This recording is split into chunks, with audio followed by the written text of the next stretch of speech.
Good morning, Shri शिवाय नमस्तुभ्यम। दोस्तों, स्वागत है आपका कीर्ति जिया फन चैनल में, जहां पर जियांशी खेल रही है और उसके पापा चला रहे हैं सिलाई मशीन। और मैं सुबह सुबह नहाकर हो गई हूं तैयार, क्योंकि दोस्तों आज है मंडे और मैंने पशुपतिनाथ के व्रत रखे हैं और मैं उसी के लिए मंदिर जाने की तैयारी कर रही हूँ। वैसे तो दोस्तों पशुपतिनाथ के व्रत की वर्णन शिव पुराण में पहले से ही है, लेकिन जब से पंडित प्रदीप मिश्रा ने इस व्रत की महिमा बताई है, लोगों ने इस व्रत को बहुत किया है और उन सबकी मनोकामना पूरी हुई है।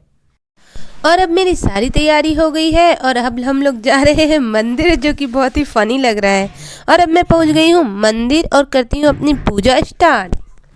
दोस्तों, हमें वीक में एक बार व्रत जरूर रखना चाहिए। इससे हमें हेल्थ और फिटनेस से रिलेटेड बहुत सारे फ़ायदे होते हैं। इसके अलावा दोस्तों एक फ़ायदा ये भी है कि हमें साबूदाना की खिचड़ी खाने को मिलती है। ये तो हो गया फ़न दोस्तों, लेकिन बचपन में तो हम इसीलिए व्रत करते थे कि हमें साबूदाना की खिचड़ी खाने को मिले।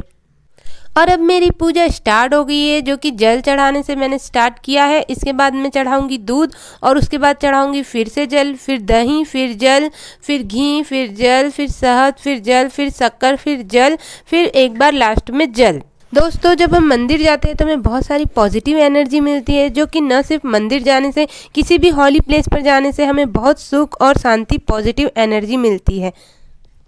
और दोस्तों मंदिर आकर जियांशी को भी बहुत अच्छा लग रहा है। देखो, ऐसे वो घर में खेल ही नहीं पाती है और इतनी अच्छी शुद्ध हवा उसको कमरे में कहाँ ही मिल पाती है। इसलिए देखो वो कितने अच्छे से चल रही है और बहुत इंजॉय कर रही है यहाँ पर। इतना अच्छा लगने के बावजूद दोस्तों मैं तो डेली नहीं आ पाती हूँ, क्योंकि बेबी केयर और घर के काम इतने सारे होते हैं जो कि सभी को होते हैं। इसलिए मैं शाम को फिर भी जियांशी को लेके आ ही जाती हूँ और मंडे के दिन बस आती हूँ। दोस्तों, आजकल पंडित प्रदीप जी मिश्रा जो सीहोर वाले हैं, वो अपनी शिव पुराण में लोगों के पत्र पढ़ रहे हैं, जिसमें लोग अपनी पूरी हुई मनोकामना के बारे में बता रहे हैं। कुछ लोग इसकी जो है बहुत हंसी उड़ाते हैं, लेकिन दोस्तों सच्चे मन से जो पूरी आस्था से अगर कुछ भी करते हैं तो वो ज़रूर पूरा होता है। जो कोई भी व्रत करे, चाहे कोई भी भगवान में आस्था करे, अगर वो सच्चे मन से करता है तो ज़रूर पूरी होती है। और वो प्रदीप मिश्रा जो है वो भी यही बताते हैं कि आप जो करो वो पूरे सच्चे मन से करो।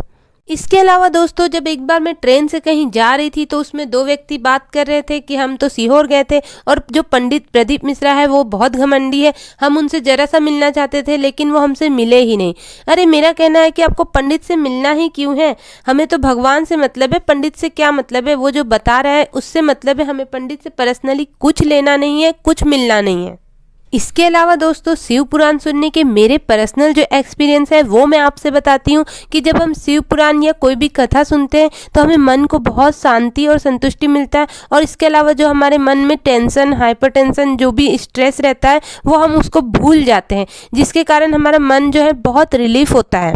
क्योंकि दोस्तों हमारा माइंड जो है वो काम हो जाता है और जो हमारी जो माइंड से ही रिलेटेड सारे जो बॉडी के पार्ट होते हैं और सारी बीमारियां भी जो है माइंड से ही रिलेटेड होती है। इसीलिए जब हमारा माइंड काम होता है तो हमारी जो बीमारी और स्ट्रेस होता है वो भी कम हो जाता है। इसीलिए कथा सुनने से जो पत्र पढ़ के बता रहे हैं कि हम ये ठीक हो गए, वो ठीक हो गए, तो ये रियल में होता है। और इसके पीछे यही साइंस है कि हमारा माइंड जो है वो रिलैक्स हो जाता है। इसके कारण बहुत सारा स्ट्रेस कम हो जाता है और हमारी कई सारी बीमारियां स्ट्रेस से ही होती हैं। और दोस्तों कथा से इसलिए काम हो जाता है हमारा माइंड, क्योंकि उसमें यही बताते हैं कि सब कुछ तो भगवान करेगा, तो हम क्यों टेंशन ले। और दोस्तों यहाँ पे मेरी भी सुबह की पूजा हो गई है और आकर उसके पापा और वो सो चुकी है और अब मैं बनाती हूँ साबूदाना। दोस्तों साबूदाना खाने में ही 3 बज गए हैं और थोड़ा सा देर हो जाता तो शाम ही हो जाती। साबूदाना तो ज़रूरत ही नहीं पड़ता। यहाँ पे मैंने जियांशी के लिए भी जो है फीका साबूदाना बना लिया है, जिसकी रेसिपी भी मैंने इंस्टा पे शेयर की थी।